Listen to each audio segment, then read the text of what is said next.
সবাইকে ওয়েলকাম আমার নতুন একটি ব্লগে। আমি সঙ্গীতা, আশা করি তোমরা খুব ভালো আছো। আমিও কিন্তু খুব ভালো আছি। তো দেখো, প্রতিদিনের মতোই কিন্তু সকালটা শুরু হলো বড় মায়ের এই মিষ্টি মুখের হাসিটা দিয়ে এবং বড় মাকে প্রণাম সেরে। তো যা গরম পড়েছে, তো প্রত্যেকের মতনই কিন্তু আমিও বানিয়ে নিয়েছিলাম পান্তা ভাত এবং তার সাথে কিছু রেসিপি। সেই ছোট্ট ব্লগটা তোমাদের সাথে শেয়ার করলাম। দেখো, সকালবেলাতে তেমন ভারী কিছু খাওয়া হয় না, তাই ছাতুর শরবতটাই খেলে গরমে প্রাণটা জুড়োয়।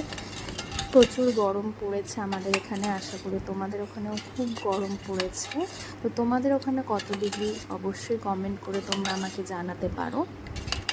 ছাতুর শরবতটা খাওয়ার পরে যে কাজটা আমি করলাম, যেটা শ্যাম্পু করতে আমি চলে গেলাম। তো দেখো, অরিফ্লেমের এই লাভ নেচারের কোকোনাট হেয়ার অয়েলটা দিয়ে কিন্তু আমি ফার্স্টে শ্যাম্পু করার আগে কিন্তু এই হেয়ার অয়েলটা কিন্তু হেয়ারে মাসাজ করে নিই, যেটা কিন্তু ভীষণই ভালো একটা 99% ন্যাচারাল ইনগ্রিডিয়েন্টস দিয়ে তৈরি কিন্তু, যা কিন্তু চুলকে লং করতে কিন্তু সাহায্য করে এবং চুলকে কিন্তু স্ট্রং এবং মজবুত রাখে এবং কিন্তু চুল পড়াও বন্ধ করে। আমি এটা ইউজ করি, চাইলে তোমরা ইউজ করতে পারো। তার সাথে যেটা ব্যবহার করি, হেয়ার স্ক্রাব।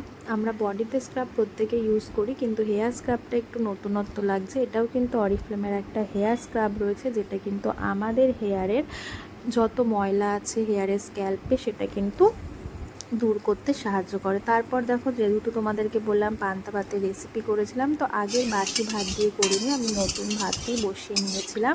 নেওয়ার পরে ভাতটাকে ঠান্ডা করে তার মধ্যে জল দিয়ে দিয়েছিলাম। তো তারপরে যেটা করলাম, লঙ্কা ভেজে নিয়েছিলাম, শুকনো লঙ্কা। পান্তা ভাতে শুকনো লঙ্কা না হলে জমে না।